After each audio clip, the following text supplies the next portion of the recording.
Well, hello everybody. Welcome back to the channel, Reading Ideas. Now, my father goes to car boot sales here in the UK, he does them, and I asked him to look out for books, and he gave me a stack recently, including these three. Now, I've read quite a bit on the Second World War and seen films and what have you, but they're all, nearly always backwards looking. Now, these are three from actually during the war. So, people didn't know the outcome of the war. Didn't know which way it was going to go. This one has got kind of day-to-day activities that would kind of be perhaps lost going forward, so it's really quite interesting. So let's have a little look at these. The last one is a bit mad. Right, so this is Europe at War by Lowe. So a Penguin Political Dictionary compiled by Walter Thymer. Remarkable sixpenny worth. Yeah. Oh. Yeah. A history in 60 cartoons with a narrative text by Lowe. Yeah. Wow. What have we got here? 50 of the cartoons in this book were printed first in London Evening Standard. Of the remainder, 8 appeared in Picture Post. War in 1940, said Hitler. History, no doubt, will put the date earlier. Yeah, industrial, blah, blah, blah, blah, blah. Yeah. Wow, the thinness of the paper because they didn't have much. The journey towards the light must still be stepped out by the hopeful traveller, tripping over his own feet now and then and falling into an occasional ditch as is his wont. November 1940, Lowe. Hitler, having laid Poland flat, said he could not understand why Britain and France wanted to make war. What bottomless villainy! For himself, he was a man of peace. He invited the democracies to accept a peace which he promised would be permanent. Uncle Joe's pawn shop. Yeah. First gains of the Nazi-Soviet deal with Stalin. In return for material help expected, Hitler had put away Mein Kampf and piped down anti-Red propaganda. Yeah, a reply to the Allied blockade. So, Nazi farmyard. Ribbentrop announced a continental blockade. So yeah, forget how important the getting food and ammunition was from abroad. Nazi-Soviet collaboration. Yeah, it was all about the Baltic states. Neutrals beware. Hitler had advertised a secret weapon. It materialized as the magnetic mine, dropped indiscriminately in large numbers by parachute from seaplanes. He hoped to discourage neutral shipping from trade with Britain. Britain soon invented a means to counter it. Plans were laid to make Canada a centre of intensified air training.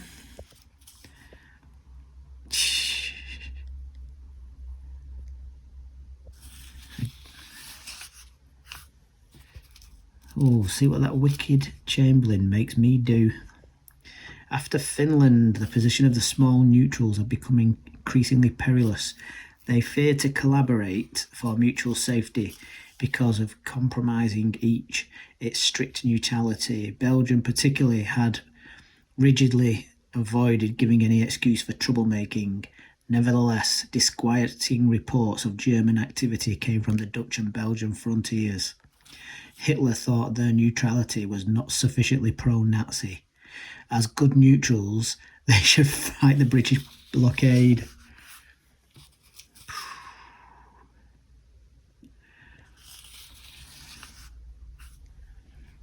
It was calculated that Soviet rolling stock would be unequal to the delivery of the quantities of raw materials to Nazi Germany, even if Soviet resources could produce them, and they couldn't.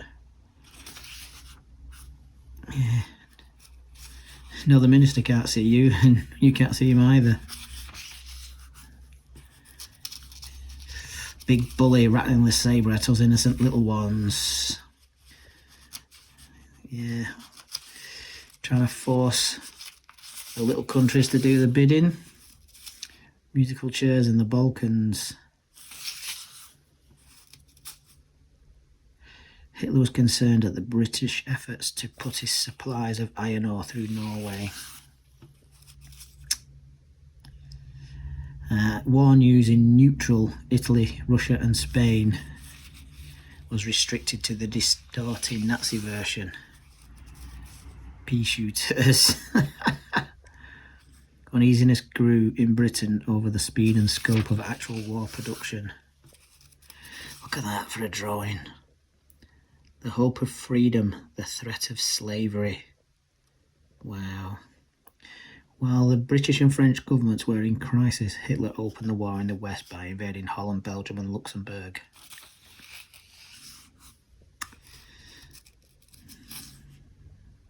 The fight which begins today will decide the destiny of the Germans for 1,000 years. May 13, 1940. All behind you, Winston, Chamberlain, Greenwood, Halifax, Sinclair, Eden, Attlee, Churchill, Bevan. Wow.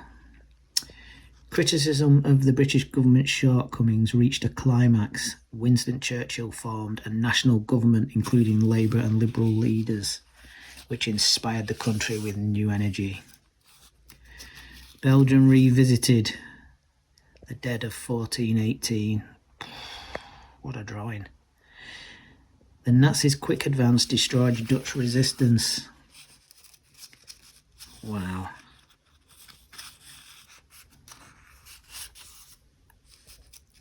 Looking it in the eye. The indomitable spirit.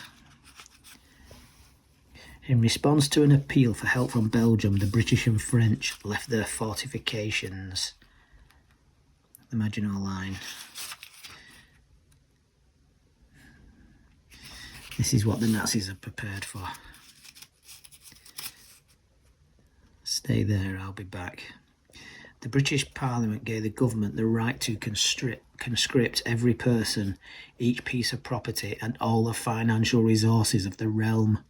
Labour in the new government shelved its democratic institutions in order to make a concentrated effort to increase the production of armaments.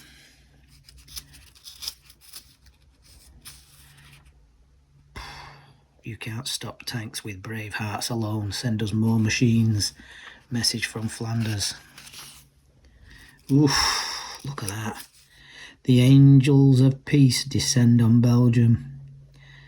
Hitler, chief of the Nazi Gestapo, having done the Netherlands, now proceeded to start work on Belgium. On to glory, whatever we can grab. This is the hour of irrevocable decision, declaimed Mussolini, spurning the oft-repeated offer of France. June 1940. By all Mussolini's calculations, Britain should be a pushover. The presence of a strong British fleet in the Mediterranean spoilt the view from Rome, though. Oops. Very well alone. Oh, yeah.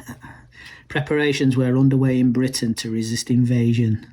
The last one left, assured of increasing support in supplies and munitions from the United States, and especially of planes and pilots from the Dominions, Britain determined to fight on alone.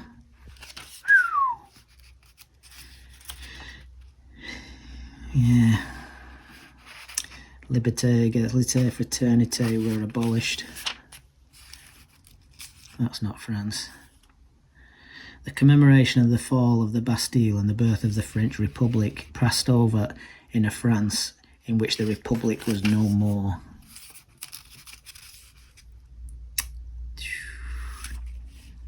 Nazis celebrated their victories by stripping the subjugated territories of livestock, foodstuff, and raw materials and sending these to Germany. They calculated that the sentimental United States would insist upon relaxing the British blockade to feed the plundered peoples.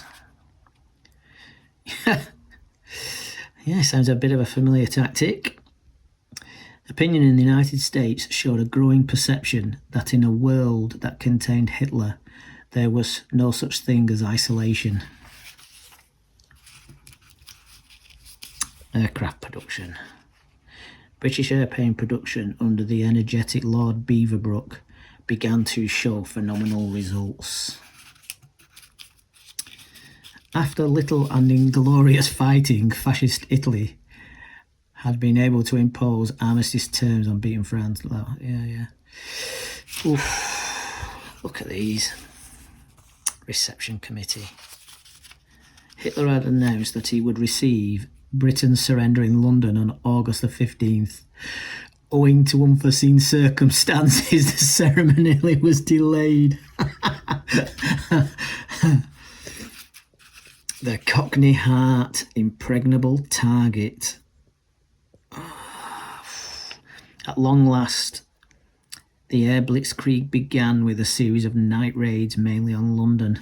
September the 11th, 1940. Underground Station Dreamland. Gad, Sir John Beaverbrook is right. We must show Hitler we have command of the air, the seas, the land, and the underground. Colonel Blimp. Housing Londoners who had been bombed from their homes and assuring sleeping shelter for the working population became pressing problems. Hitler's much advertised invasion of Britain was held up by the RAF's nightly bombing of his concentrations of material. Pétain.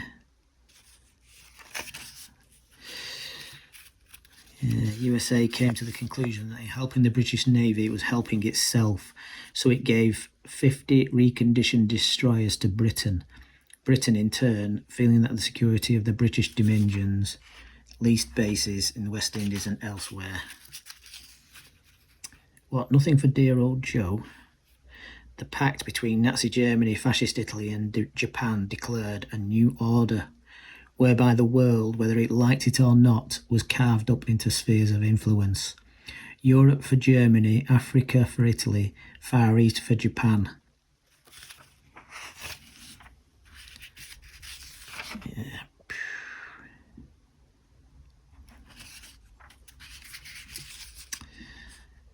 Yeah. Hitler likewise faced a difficult new year. The destruction with Britain was essential. The risk of invasion had correspondingly increased yet. Wow, what a little book that is. Yeah, Europe at War by Lowe. Yeah, I'll flick through this one a bit quicker. The amazing story of weapons made from waste. Look at all that.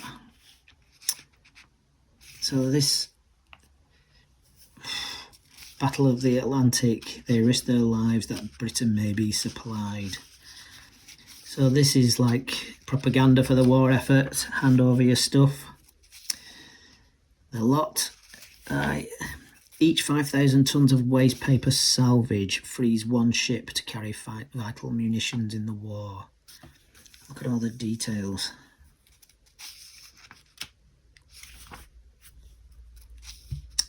Oh, a lot of effort going into this, and the paper's so thin. Waste paper helps to make bullets. Old iron into steel. What your scrap metal helps to make. Food for the blast circuit. Look at that for a job.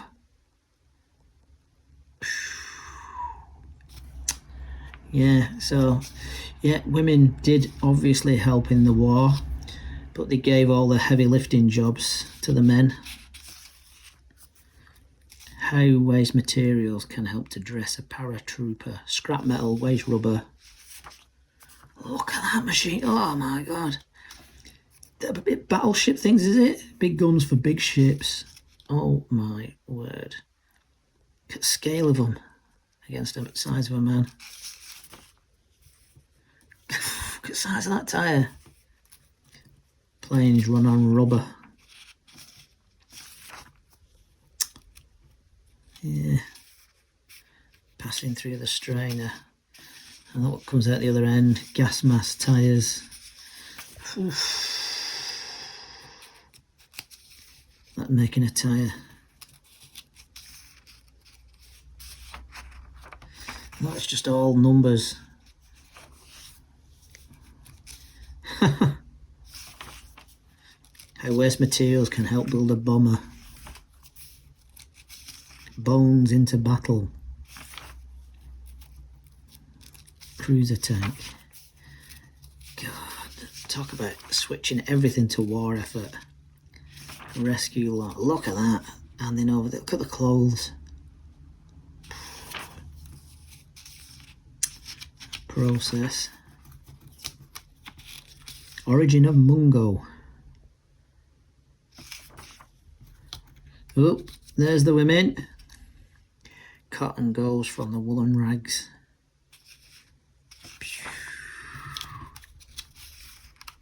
These threads came from rags. Another stage. The new life of all rags. Look at that. Postscript. The amazing story of weapons made from waste has now been told. Oh, what did it say? Waste not, want not is a phrase of proverbial wisdom. God, yeah, God. Can anyone remember their parents saying that? Look at that. Rubber waste, bones, kitchen waste, rags, waste paper, scrap metal. Wow, look at that. It's a double page, is it? Right, absolutely amazing. Right, now I've waffled on long enough, so I'm going to save this one and do it separate. This is mad. The Black Record of Germans, Past and Present, by Sir Robert Vansittart. Vansittart. That's an interesting name. Yeah, I'll just mention what it is. But yeah, it's speeches made about the baddies, the Germans. Yeah, this is a full text of Sir Robert Vansittart broadcasts on the German people. Yeah, he doesn't hold back, and it was done, is it 1941? So you can imagine, yeah, first published January 41. So you can imagine you just finished the First World War, and then Hitler stalks up the world and starts it off again. So yeah, he doesn't pull his punches. So yeah, I've not read it all the way through, but it's gonna be worth talking about. But wow. So yeah, when Britain was in the thick of it. Well, happy reading, everybody. I don't know whether it's all happy, but nostalgic to say the least.